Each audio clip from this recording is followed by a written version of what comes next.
starts at a cafe on an island called Island, where a band is playing live music. The cafe owner, Alvarez, clearly has a soft spot for the lead singer, Nora. He's taken by her voice and charm, so he invites her to join him at his table and praises her talent. Hoping to keep her around, he offers her a one-year deal to sing at the cafe every Saturday night, with triple the usual pay. Nora is excited and happily says yes. Alvarez then tells the bartender to bring her a glass of wine. Unfortunately, the bartender accidentally spilled wine on Nora's dress. Nora stayed calm and said it was no big deal, she could just change. But Alvarez lost it. He was waiting for an important guest and didn't want anyone seeing Nora in a stained outfit. Then, in a shocking and brutal move, he killed the bartender right in front of her. Nora was horrified. That's when she realized Alvarez wasn't just a cafe owner, he was actually the leader of a powerful U.S. Mafia. He'd been living on the island for 4 years, quietly growing his criminal empire. The story then jumps to Los Angeles, where we meet Sheriff Mark and his deputy, Phil. At first, they seem like regular cops doing their job, but they're actually dirty and planning to pull off a shady deal at the airport. Just as their plan kicks off, a real drug dealer and his crew show up. Mark meets with the dealer to grab the illegal goods, while Phil gets ready to hand over the cash. But out of nowhere, Phil turns on the dealer's crew and starts a huge fight. You don't speak English. Hey, Ellie. You both are. Shut the fuck up. There!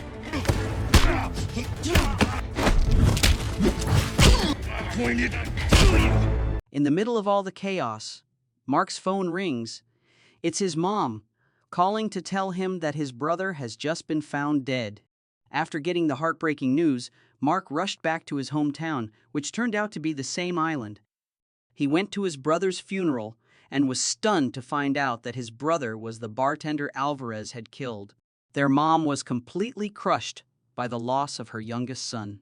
People around town were saying gang members might have attacked him on his way home from work. Then, to everyone's surprise, Alvarez showed up at the funeral with 2 of his men, acting respectful and offering his condolences to Mark. After the funeral, Mark and his mom went back home. While flipping through old photos, Mark realized it had been 11 years since he last visited the island. He'd been too busy with his job as sheriff. Now, with his brother gone, he was determined to get justice. The next morning, he stopped by the local police station and was surprised to see Sheriff B, a friend he'd grown up with. B offered his condolences and assured Mark he'd start investigating the case immediately. This is gonna take some time. And right now, we don't have a whole lot to go off of. This is all you have? That's everything from the table. Maybe a fight with the gangs. Yeah. There's been a lot of crime here in the island, especially with gangs from neighboring islands coming here to party. So you think this is gang related? Like I said, this is gonna take some time, but when I do, you'll be the first to know. All right. Mark sat down with Aquila and asked about his brother's daily routine and if any gangs might have had something to do with his death. Aquila wasn't sure. A lot of gangs had shown up after Mark left the island, so things had changed. But she did tell him one important thing. His brother had been working for an American guy named Alvarez. She warned Mark that Alvarez wasn't just a cafe owner, he was actually a mafia boss. The cafes were just a cover for his real business, dealing in illegal goods and weapons. After hearing that, Mark started to seriously suspect Alvarez and made up his mind to confront him. Before heading out, Mark asked Aquila to take his mom home and keep her safe. He was worried something might happen to her. Then he went straight to Alvarez's cafe. At first, Alvarez's right-hand man tried to block him, but eventually, Alvarez let him in. Mark didn't waste any time and asked if Alvarez knew who was behind his brother's death. Alvarez made up a story saying the Outsiders gang attacked his brother after a late shift. Mark didn't believe a word of it. He warned Alvarez that if he had anything to do with it, he wouldn't let it go. But Alvarez just laughed. brushing off the warning like it meant nothing. He still saw Mark as just another regular cop. Alvarez then told Mark about a cafe where local thugs usually hung out and suggested he go there to ask questions. They might know something about his brother's death. But as soon as Mark left, Alvarez secretly told his right-hand man to round up members of the Northern Gang to take Mark out that same night. Meanwhile, Mark went to see his best friend, who now ran a hot dog stand. He asked about some weapons he'd hidden years ago. His friend said he'd buried them in an old, abandoned building near the beach. As things unfolded, it became clear that back in their teenage years, Mark and his friend were once powerful figures on the island, almost like local legends. After Mark moved to Los Angeles, the island started attracting foreign gangs and mafia groups. His best friend knew Mark wouldn't let his brother's death go unanswered and promised to help whenever needed. Mark then headed to the abandoned building near the beach and dug up the weapons his friend had hidden years ago. That evening, he went to the cafe Alvarez had told him about. He walked in, shut off the music, and confronted the group of thugs, demanding to know who killed his brother. They denied everything and then attacked. A fight broke out right there in the cafe. All I want to know.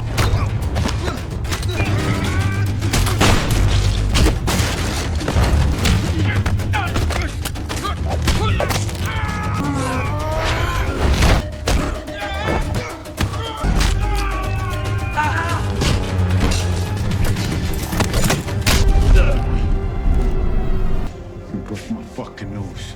You want to tell me about my brother now?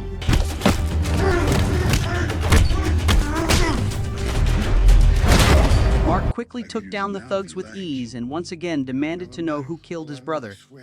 The gang leader insisted they hadn't hurt anyone from the island. Just then, a group of Northern Gang members sent by Alvarez burst in and started shooting at Mark. He barely got away, and a wild chase followed. During the run, Mark managed to catch one of the attackers. After that, he found a good hiding spot and stayed out of sight until the gang gave up looking for him. Soon after, the gang leader called Alvarez to say they had lost track of Mark. Furious, Alvarez gave a new order: kill Mark's mother. The gang broke into Mark's house and shot at what they thought was his mom sleeping in bed. But it was only a pillow under the blanket. Thankfully, Aquila had been careful and had already moved Mark's mom to a safe place. Later, Mark and Sheriff B came to check out the scene. Mark couldn't stop thinking if he hadn't trusted Aquila, his mom might not have made it. Aquila told Mark that someone had come forward with new info about his brother's death. A witness, a singer named Nora, had seen what happened. Sheriff B added that Nora was staying at a motel near the church, in room 18, and suggested Mark go talk to her in person. The next day, Mark went to Nora's room. At first, she was scared to open the door, worried he might be one of Alvarez's men. But Mark quickly showed her his police badge to prove he wasn't there to hurt her. Nora finally opened the door and talked with Mark. He promised to help her leave the island safely if she told him who had killed the bartender, his brother. Nervously, Nora told the truth. Alvarez had killed him just for accidentally spilling wine on her dress. She explained that Alvarez had been keeping her on the island ever since, afraid she might go to the police. After hearing this, Mark quickly got her out of the room and met up with Sheriff B. He asked B to take Nora to the dock and make sure she got off the island safely. Nora was safely taken to the dock, while Mark started planning how to get revenge on Alvarez for killing his brother. At the same time, Alvarez sent his trusted mercenaries to find Mark. A few hours later, they arrived on the island and went straight to Mark's house. At that moment, Mark's mom and Aquila were there. Mark had planned to leave his mom with Aquila while he went to face Alvarez. Suddenly, a car pulled up. It was the Mercenaries. Mark quickly grabbed his weapons and rushed his mom and Aquila to the back of the house to keep them safe. Two of the mercenaries stayed by the car, while the other two headed inside. Two of the mercenaries saw signs that Mark had gone around the back of the house, so they chased after him. They eventually caught up, and a shootout broke out. At the same time, the other two mercenaries near the car were also attacked, but Sheriff B showed up and forced them to retreat.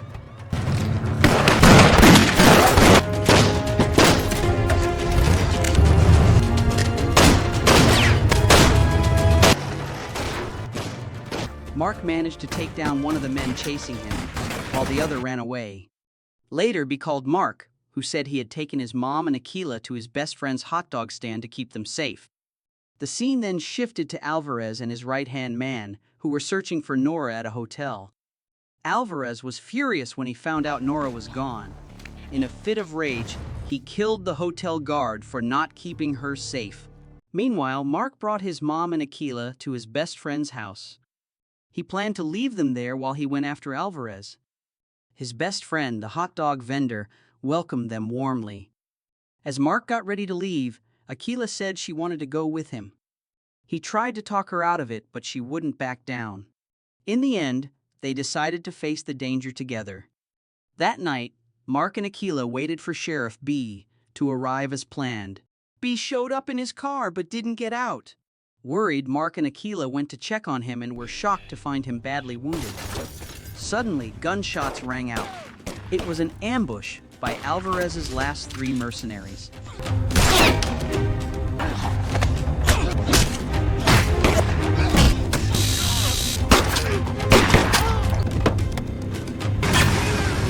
In the chaos, they captured Aquila, while Mark stayed behind to help B. B, barely hanging on, used his last breath to tell Mark to keep fighting for justice and for the island. He begged Mark to stop Alvarez's cruelty once and for all. The next day, local residents gathered at the church for a service. Mark showed up and gave a powerful speech, urging everyone to come together and stand up to the outsiders who were hurting their island. He called on them to fight back against Alvarez, the man behind all the crime and suffering. Mark reminded them that his brother, Sheriff B, and Aquila had all been harmed because of Alvarez. His words touched the crowd. Moved and inspired, the townspeople agreed to unite and fight back against Alvarez. Mark went to the police station and temporarily stepped in as sheriff. He gathered the officers and made it clear finding Alvarez was now their top mission. While digging for more info on Alvarez, Mark was surprised when his partner from Los Angeles, Phil, showed up. Phil had come to see why Mark had been gone so long. Mark told him he wasn't coming back until Alvarez, the man who killed his brother and kidnapped Aquila, was finally brought to justice. Phil agreed to help Mark and took the situation personally, like it was his own fight. Later that afternoon, Alvarez called Mark. He had figured out that Mark helped Nora escape. Alvarez suggested a meeting at 7 a.m. the next day to trade Aquila. He said if Mark agreed to forget everything, he'd leave him alone. Mark agreed to the deal, but deep down he knew he couldn't move on without getting revenge. And since Nora was already off the island, he also knew she couldn't be part of the exchange. The next morning, Mark called Phil and asked him to lead a team of local officers to rescue Aquila from Alvarez. Phil agreed right away. At 7 a.m., Mark went to the meeting spot to face Alvarez, just as planned. Meanwhile, Phil and his team headed to Alvarez's hideout to begin the rescue mission. When they got there, they ran into one of Alvarez's mercenaries, but Phil acted fast and took him down before he could cause any trouble. Back at the meeting spot, Mark was face-to-face with Alvarez and one of his top men. Alvarez immediately demanded to know where Nora was. Mark lied, saying she would show up once Aquila was brought out. He was stalling, hoping to buy time while waiting for word from Phil. Meanwhile, Phil had found where Aquila was being held, but a mercenary had him at gunpoint. With no other choice, Phil surrendered. Luckily, things quickly turned around.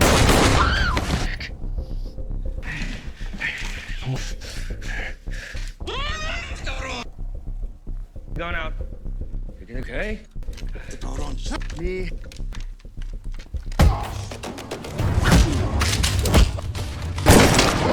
Phil and his team managed to take down the mercenaries and safely rescue Aquila. Phil let Mark know that Aquila was safe. Mark then turned to Alvarez and told him the truth: Nora was in Los Angeles and wasn't coming back. Angry, Alvarez threatened to hurt Aquila. But Mark stayed calm and told him that all of his men had already been taken down.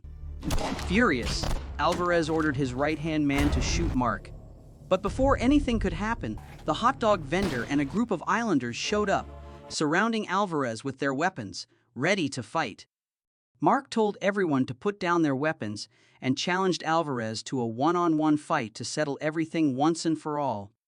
Alvarez didn't like it, but he agreed. To settle for yours.